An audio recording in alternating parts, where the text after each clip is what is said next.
Oh, we're back for some more Conan action.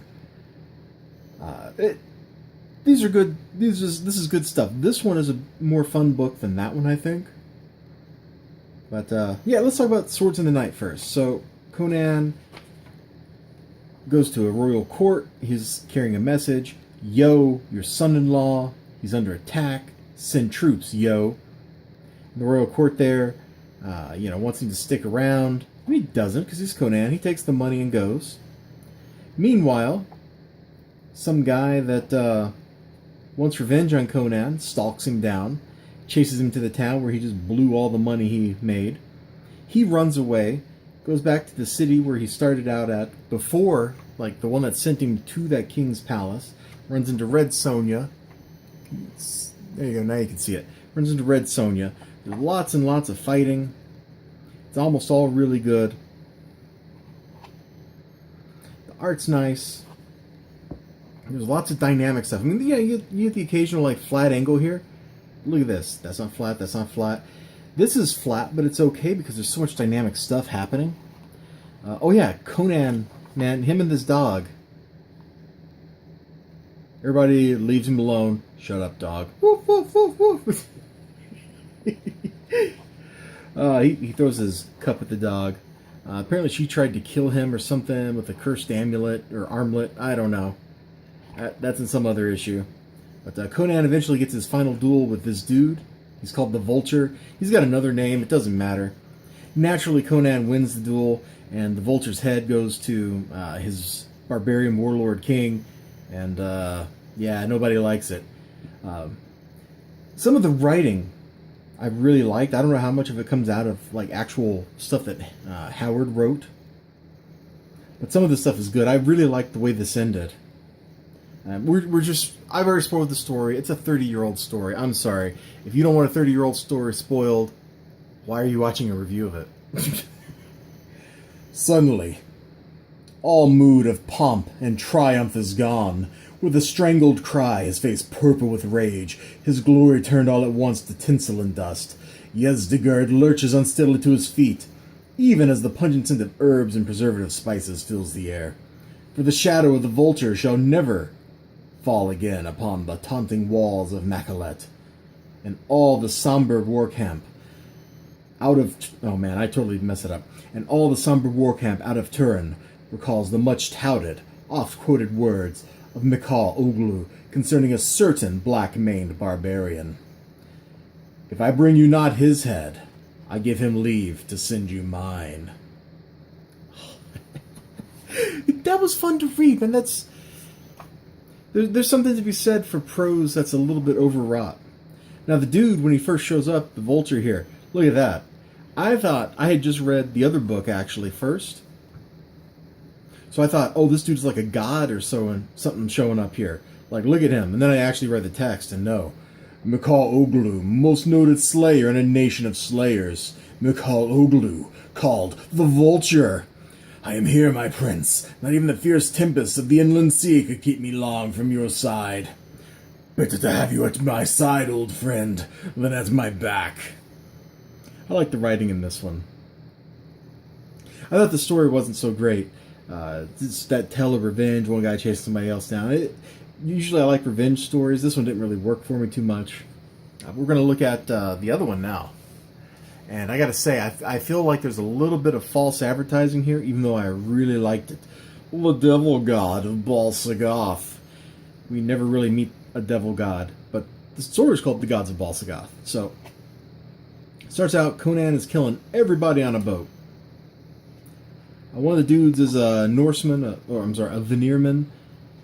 And, he's like, by Thor's hammer, by Odin. And anyway, he saves Conan's life, Conan saves his life, they fight each other, they get to shore, they immediately start fighting each other again. And then...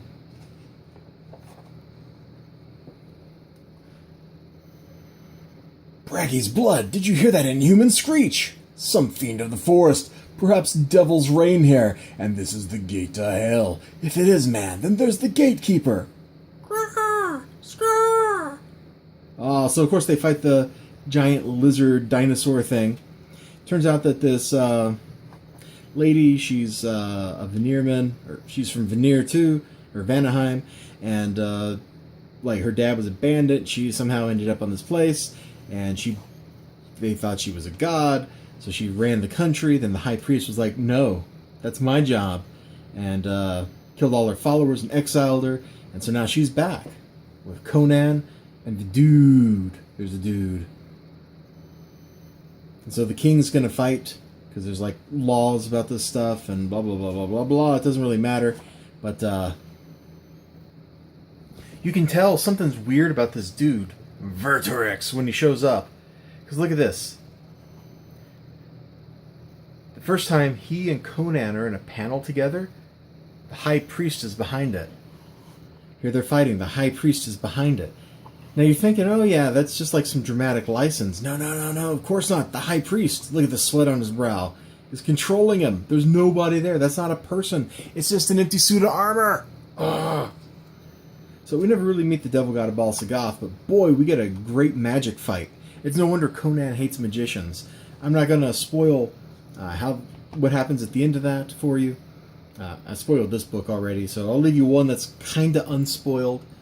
Although, I'm sure you can imagine Conan wins, because this was not the last Conan story ever made. These are both a lot of fun for just $1. A lot of fun for just $1, man. The art is pleasing to the eyes. The colors pop. The writing is a little overwrought, but it's overwrought in that fun, pulpy way. Not overwrought in, like, you're reading my master's, or I didn't have master's, you're reading somebody's master's thesis kind of way. I didn't have a master's thesis. I went straight to a PhD. But, you know, it's fun. It's fun. And it's just $1. I'm going to keep reviewing True Believer books because they're just $1 each. Like, you get, you know, the same amount of time, maybe a little longer, because there's so much text in some of these books, reading that, as you would in, I don't know, what do I have over here? Do I have a good example of, yeah, here we go. Like, completely different genre. But, oh God, what did I even open this up to? Okay, well, I have no idea what I just opened up to there. I guess I'll have to read that next and do a review of it. But I think you can kind of get my point here.